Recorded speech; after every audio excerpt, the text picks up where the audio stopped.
Hello friends, आज हम राजस्थान आर्थिक समीक्षा का 5वां चैप्टर स्टार्ट करेंगे जिसका नाम है आधारभूत संरचना का विकास। इसमें अपन ऊर्जा, सड़क, परिवहन आदि से संबंधित योजनाओं के बारे में पढ़ेंगे। सबसे पहले बात करते हैं ऊर्जा की। ऊर्जा में पहले देखते हैं अधिष्ठापित ऊर्जा उत्पादन क्षमता राजस्थान में कितनी है। तो राजस्थान सरकार की विभिन्न परियोजनाओं की बात करते हैं तो उसमें तापीय विद्युत संयंत्र की क्षमता है 7,830 मेगावाट, जल विद्युत की क्षमता है 1,017.29 मेगावाट और गैस उत्पादन है वो है 603.50 मेगावाट। इस प्रकार कुल है 9,450.79 मेगावाट। अब बात करते हैं भारत सरकार से राज्यों को आवंटित कितना है। तो इसमें तापीय है 1916.37 मेगावाट, जल विद्युत है 740.66 मेगावाट, गैस का जीरो है, परमाणु ऊर्जा है अपने 456.74 मेगावाट। इस प्रकार कुल 3,103.77 मेगावाट जो है वो भारत सरकार द्वारा राजस्थान को आवंटित किया जाता है। अब कुछ फर्म्स हैं जैसे RREC, RS, MML और निजी क्षेत्र की कंपनियां, इनके द्वारा तापीय और जल विद्युत उत्पादन पूरा हो रहा है 3,742 मेगावाट, पवन ऊर्जा है 3,730.35 मेगावाट, सौर ऊर्जा है 3,378.6 मेगावाट और बायोमास है 101.95 मेगावाट। इस प्रकार कुल इस क्षेत्र में है 10,922.90 मेगावाट। तो और अपने राजस्थान में कुल अधिष्ठापित ऊर्जा क्षमता नवंबर 2022 तक है 23,487.46 मेगावाट। अब कुछ और आंकड़े हैं ऊर्जा की उपलब्धता और उपयोग के बारे में। पहले बात करते हैं उपलब्ध ऊर्जा कितनी थी। तो मार्च 2019 तक 8,116.73 करोड़ यूनिट जो है ऊर्जा उपलब्ध थी, जो कि मार्च 2022 में बढ़कर 9,080.92 करोड़ यूनिट हो गई है। इस प्रकार उपलब्ध ऊर्जा में 11.9% की वृद्धि हुई है। तो जैसे उपलब्ध ऊर्जा में वृद्धि हुई है तो उसके उपयोग में भी वृद्धि हुई है। 2019 से 22 के दौरान 15.53% की वृद्धि हुई है। अब उपभोक्ताओं की संख्या में बात करें, जब उपयोग में बढ़ा है तो उपभोक्ता बढ़े ही हैं। तो मार्च 2022 में 176.12 लाख उपभोक्ता थे, जो कि नवंबर 2022 में बढ़कर 180.62 लाख हो गए। इस प्रकार लगभग 2.5% की वृद्धि इसमें हुई है। अब बात करते हैं PM कुसुम योजना कंपोनेंट ए। इसका क्रियान्वयन राजस्थान अक्षय ऊर्जा निगम द्वारा किया जा रहा है। इसमें कुछ शर्तें हैं कि 33/11 kV GSS की 5 किलोमीटर की परिधि के भीतर किसानों की बंजर और अनुपयोगी भूमि पर 0.5 मेगावाट से 2 मेगावाट तक के सौर ऊर्जा संयंत्र स्थापित किए जाते हैं। इसमें 722 मेगावाट तक के 630 आवेदकों का चयन किया जा चुका है। अब बात करते हैं PM कुसुम योजना कंपोनेंट सी। इसके अंदर 2-3 कार्य किए जा रहा है। पहला है फीडर सोलराइजेशन। इसमें मंत्रालय है नवीन एवं नवीकरणीय ऊर्जा मंत्रालय, भारत सरकार। इसमें 2020-21 के लिए ग्रिड से जुड़े पंप सेट को 11 kV फीडर स्तर पर सौर ऊर्जीकृत किया जा रहा है। कि मतलब जो भी 11 kV का फीडर है वहाँ पर जितने भी पंप सेट अपने एग्रीकल्चर के लगे हैं उन सबको सोलर करना है। तो 7.5 HP तक के 1 लाख पंप सेट जो है वो स्वीकृत किए जा चुके हैं। इसमें वित्तीय सहायता भारत सरकार द्वारा 30% है, यह कॉपेक्स मोड के तहत दी जाएगी। और MNRE द्वारा ministry of non renewable energy के द्वारा 1.05 करोड़ प्रति मेगावाट रेस्को मोड के तहत जो है वो सहायता दी जा रही है।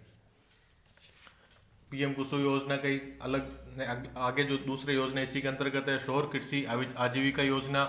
इसके द्वारा जो है राजस्थान डिस्कॉम द्वारा एक ऑनलाइन पोर्टल का विकास किया गया है। किसानों हैं, भूमि मालिक हैं या फिर जो सौर संयंत्र लगाने वाले डेवलपर्स हैं, उनके सहयोग और आवश्यक भूमि की व्यवस्था हेतु एक साझा मंच है, ताकि वहाँ पर जो किसान आवेदन करना चाहते हैं वो अपनी जो सूचना है डिटेल्स वो डाल सकते हैं, और जो सौर ऊर्जा संयंत्र लगाना चाहते हैं वो भी जो है अपने उन जो आवेदक किसान हैं उनके बारे में जानकारी हासिल कर सकते हैं। फिर है लागू वार्षिक पट्टा योजना। इस योजना के तहत शुरू में 26 वर्ष की अवधि हेतु जो है वो पट्टा जो है वो कह सकते हैं एग्रीमेंट हो सकता है, और वार्षिक लीज रेंट जो है वो हर 2 साल में 5% की वृद्धि होगी। अब बात करते हैं सौर ऊर्जा की। राजस्थान में सौर ऊर्जा की तीव्रता की बात करें तो लगभग 6 से 7 किलोवाट आवर्स पर वर्ग मीटर प्रतिदिन होता है। इसका मतलब जो एक सौर ऊर्जा की प्लेट है जिसकी साइज होती है 1 मीटर स्क्वायर, उस एक सौर ऊर्जा की प्लेट से प्रतिदिन राजस्थान में 6 से 7 किलोवाट आर यानी 6 से 7 यूनिट विद्युत का उत्पादन होता है। सौर दिवस की बात करें तो राजस्थान में लगभग 325 दिन सौर दिवस है, जो कि अधिकतम है।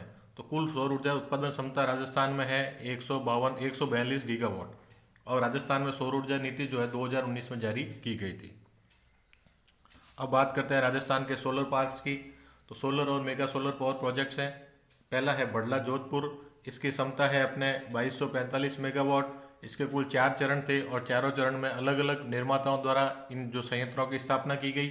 फिर फलोदी पोखरण, इसकी क्षमता 750 मेगावाट। इसे एसएल सौर्य ऊर्जा कंपनी ऑफ राजस्थान और एसएल इंफ्रा लिमिटेड कंपनी द्वारा स्थापित किया जा रहा है। फतेहगढ़ जैसलमेर 1500 मेगावाट। इसे Adani renewable energy park Rajasthan limited द्वारा स्थापित किया जा रहा है। नोक जैसलमेर 925 मेगावाट। इसे Rajasthan solar park development company द्वारा। और पूगल बीकानेर 1450 मेगावाट। इसे भी जो है वो Rajasthan solar park development company द्वारा स्थापित किया जा रहा है। अब roof top solar power project की बात करें तो फेज 1 जो है वो मार्च 2019 तक था। फेज 2 45 मेगावाट की क्षमता तक जो है वो roof top solar power project लगाने थे, वो भी मार्च 2022 में खत्म हो गया था।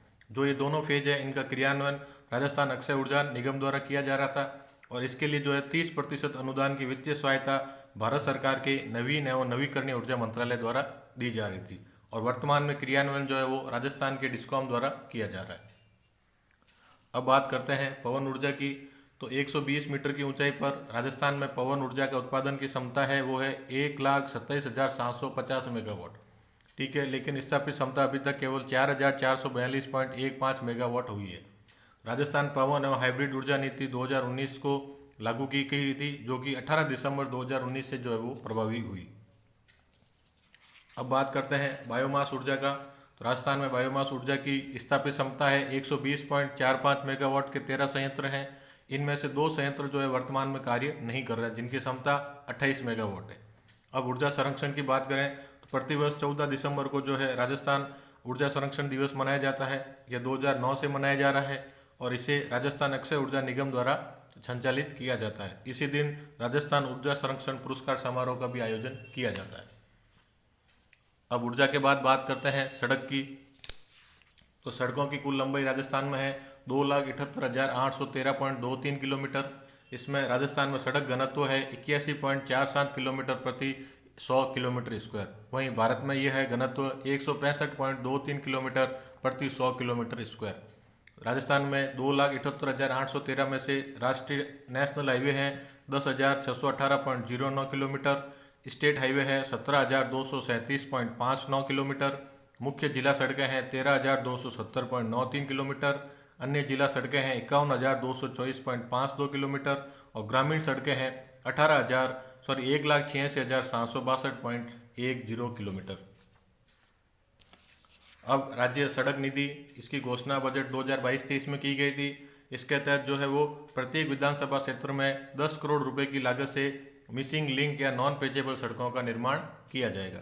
अब बात करते हैं कुछ कार्यक्रम की। तो राजस्थान राज्य राजमार्ग निवेश कार्यक्रम 1, यह एडीबी ट्रेंच 1 भी इसे कहते हैं। इसका वित्त पोषण जो है वो एशियन डेवलपमेंट बैंक एडीबी द्वारा किया जा रहा है। इसकी समयावधि थी अपने नवंबर 2017 से सितंबर 2022 में यह समाप्त हो गई है। इसके तहत जो है वो 980 किलोमीटर लंबाई के 16 राजमार्गों का विकास अपने पीपीपी और ईपीसी मोड दोनों पर किया गया था।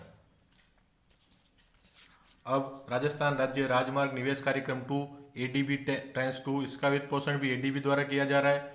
इसकी समयावधि दिसंबर 2019 से मार्च 2024 है। इसमें जो है वो 754 किलोमीटर के 11 राजमार्गों का विकास जो है वो पीपीपी और ईपीसी मोड पर किया जा रहा है। राजस्थान राज्य राजमार्ग निवेश कार्यक्रम 3 एडीबी ट्रेंच 3, यह मार्च 2023 से प्रारंभ होनी है और इसके तहत जो है वो 283 किलोमीटर की 4 परियोजनाओं की स्वीकृति अभी तक मिलनी है। अब जो कुछ वर्ल्ड बैंक द्वारा संचालित हो रही वित्त पोषित हो रही है उसमें है राजस्थान राज्य राजमार्ग विकास कार्यक्रम वर्ल्ड बैंक ट्रेंच 1। इसका वित्त पोषण विश्व बैंक के द्वारा किया जा रहा है। इसकी समयावधि है अक्टूबर 2019 से मार्च 2024। इसमें जो है वो 801 किलोमीटर के 11 राजमार्गों का विकास किया जा रहा है। दूसरी है राजस्थान राज्य राजमार्ग विकास कार्यक्रम वर्ल्ड बैंक ट्रेंच 2। इसे भी अभी तक ये अनुमोदन के अधीन है कि वर्ल्ड बैंक इसका वित्त पोषण करेगा। इसमें 528 किलोमीटर की 11 परियोजनाएं वो प्रक्रियाधीन है। तो जो एडीबी की थी तो उसका नाम तो था निवेश कार्यक्रम और जो वर्ल्ड बैंक की योजना है उनका नाम है विकास कार्यक्रम। अब कुछ ग्रीन एक्सप्रेस वे है, यह national highway authority of India द्वारा निर्मित किए जा रहे हैं। एक तो दिल्ली वडोदरा, दूसरा है संगरिया सांचौर संतालपुर। दोनों में से तो दिल्ली वडोदरा 374 किलोमीटर राजस्थान से निकलेगा और संगरिया सांचौर संतलपुर जो है वो 637 किलोमीटर जो है वो राजस्थान से निकलेगा। अब बात करते हैं परिवहन की। तो अभी तक राजस्थान में नवंबर 2022 तक कुल पंजीकृत मोटर वाहन है 9,39,513। अब राजस्थान सरकार द्वारा राजस्थान इलेक्ट्रिक व्हीकल नीति 2022 जारी की गई थी। यह 31 अगस्त 2022 को 5 वर्ष हेतु जारी की गई थी। अब इसमें कुछ लक्ष्य रखे हैं कि राजस्थान में जितने भी नए वाहन का पंजीकरण हो रहा है उनमें से 15% दोपहिया इलेक्ट्रिक व्हीकल हो, 30% तिपहिया इलेक्ट्रिक व्हीकल हो और 5% चौपहिया इलेक्ट्रिक व्हीकल हो।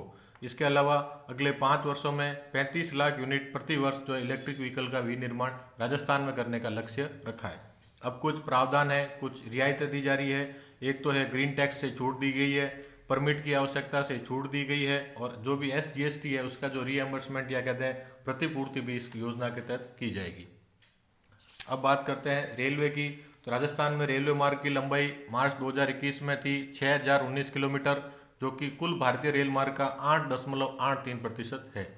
अब डाक और दूरसंचार की बात करें तो राजस्थान में दिसंबर 2022 तक कुल डाकघर हैं 10,290 और कुल टेलीकॉम उपभोक्ता मार्च 2022 तक है 6.39 करोड़। इसी के साथ हमारी 5 यूनिट समाप्त होती है। किसी भी तरह की क्वेरीज हो तो कमेंट में ज़रूर बताएं।